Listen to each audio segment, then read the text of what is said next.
Di California, ada satu beruang yang menyerang Rolls-Royce.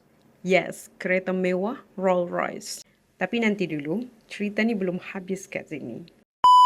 4 orang geng ni nak buat duit cepat, tapi bukan jual nasi lemak ya. Diorang rancang nak buat video, kononnya kereta mereka diserang beruang.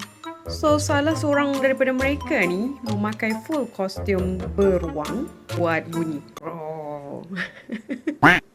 Lepas tu, diorang hantarlah video diorang ni ke pihak insurans untuk tuntut insurans sebanyak RM600,000.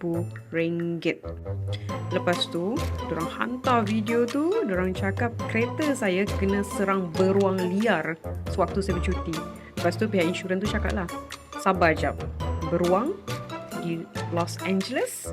Akhirnya polis cek balik video tu, slow motion, diorang zoom in satu-satu, nampak belakang kostum tu ada zip.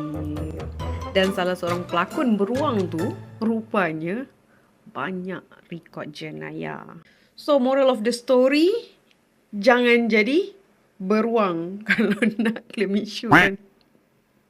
Tapi kalau nak lindungi kereta mewah korang, ambillah insurans ataupun takaful yang betul-betul, bukan jadi beruang. So itu saja Nisa nak share hari ni. Ingat Nisa, ingat AIA Public Takaful. Jangan jadi beruang. Assalamualaikum.